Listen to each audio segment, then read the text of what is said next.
नमस्कार, आप देख रहे हैं STV न्यूज और मैं आपके साथ अशोक शर्मा। हम आपको बता दें, रामपुर में विधानसभा उपचुनाव की सरगर्मियां तेज हो गई हैं। लगातार भारतीय जनता पार्टी हो या फिर समाजवादी, लगातार अपने प्रत्याशी को जिताने के लिए कोई भी कोर कसर नहीं छोड़ रहे हैं, जिसके चलते भारतीय जनता पार्टी के कई मंत्रियों ने रामपुर में डेरा डाल लगा है। तो वहीं आज पूर्व सांसद जयप्रदा रामपुर पहुंची और उन्होंने भाजपा के कई कार्यकर्ताओं से मुलाकात की। तो वहीं भाजपा प्रत्याशी आकाश सक्सेना को जिताने की अपील की। वहीं फिल्म अभिनेत्री और पूर्व सांसद जयप्रदा ने क्या कुछ कहा मीडिया के सामने, आइए सुनते हैं उन्हीं की जुबानी।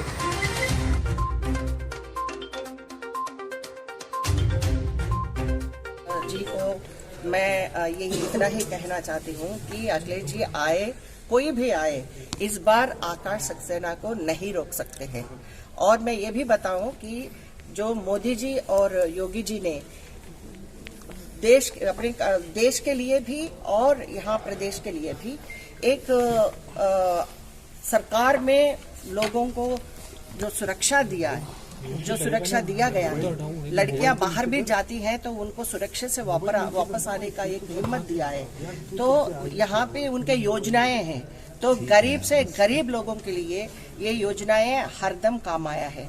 और मैं इतना ही बताऊं कि ये जो लड़ाई है गरीब मुसलमानों की, उनके जो रक्षा करने के लिए, उनके जो सम्मान के लिए ये चुनाव चल रहा है। तो चुनौती देंगे आज हमको? चुनाव तो दे ही रहे। आजम कहाँ है आजकल? सिर्फ रोते हैं। रोने से, कुछ घड़ियालों आंसू बनाने से कोई भी काम नहीं आता है, क्योंकि लोगों को चाहिए यहाँ पे डेवलपमेंट। और डेवलपमेंट के नाम से मैं चाहती हूँ कि मैं अपील करती हूँ, इस बार कमल खिलना चाहिए और खिलेगी।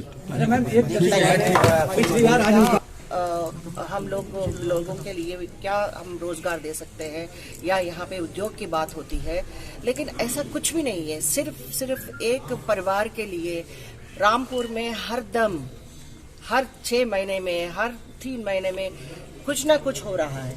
तो आज मैं बहुत दुखी हूँ, क्योंकि मैं जब भी आई, रामपुर ने मुझे अपने पलकों में बिठा के मुझे 2 बार जिताया, और रामपुर के जनता को मैं शुक्रिया अदा करना चाहती हूँ। आज ये नौबत क्यों आया है और क्यों लोग जो है बार बार एक ही परिवार को क्यों समर्थन कर रहे हैं? पिछली बार जो है, मैं धन्यवाद कहना चाहती हूँ कि बीजेपी के नाम से पहली बार जो है कमल खिला है लोकसभा चुनाव में।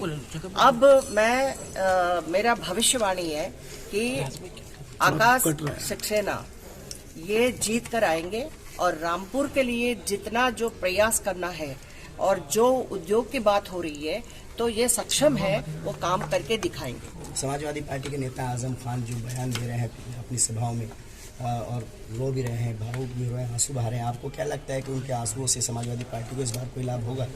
देखिए, ऐसे जो मैं ये कहना चाहती हूँ कि बहुत कद्दावर नेता है आजम खान, लेकिन वो किसने किया था? ये जो स्थिति क्यों आई?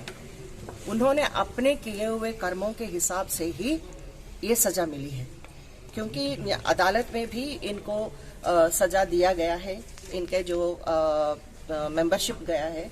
तो ये क्यों हुआ है? इन्होंने किसी को बख्शा नहीं है, क्योंकि महिलाओं को उन्होंने कभी भी सम्मान होते तो हमने ये स्कूल बना दिया, हमने ये कर दिया, हम बर्बाद हो गए। क्यों बर्बाद हो गए हो आप? जब आपको जरूरत पड़ा तो आपने चुनाव के लिए आप आगे आ गए, आपको ही जिता रहे हैं। लेकिन रामपुर में ऐसे कौन से काम किया है जो लोगों के लिए रोजगार हो? लेकिन आपने कुछ भी नहीं किया है। आप अपने कथा पे, आपने अपने भावुकों के आप हर मंच पर आप रो रहे हैं। कानून को आंसू नहीं चाहिए, कानून के विरुद्ध आप काम करते हैं, और महिलाओं को खासतौर अगर आप सम्मान नहीं करते हैं, और खासतौर जो ऑफिसर्स हैं उनके बारे में आप ऐसे गलत टिप्पणी करते हैं, क्या आपको छोड़ेंगे? कोई नहीं छोड़ सकता है। मैं पिछली बार बहुत दुखी थी। जब मैं रामपुर आती थी, मुझे रामपुर आने नहीं देते थे। मैं निर्वाचित सांसद रही, तभी मुझे मुरादाबाद जाना पड़ता था।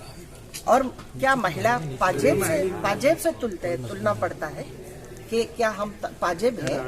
महिलाएं हम जो है, जो रेस्पेक्ट एक भाई की तरह हमने आपको राखी भेजा है, उसका कोई कदर नहीं है। आज रामपुर वाले आपको बार बार जिता रहे हैं, लेकिन रामपुर वालों के लिए भी आप कभी भी नहीं सोचा है परिवारवाद अपनी पार्टी का, और परिवारवाद रामपुर में भी जब तक ये खत्म नहीं होता है, रामपुर के लिए ऐसे कोई खुश हाल नहीं देख पा रहे।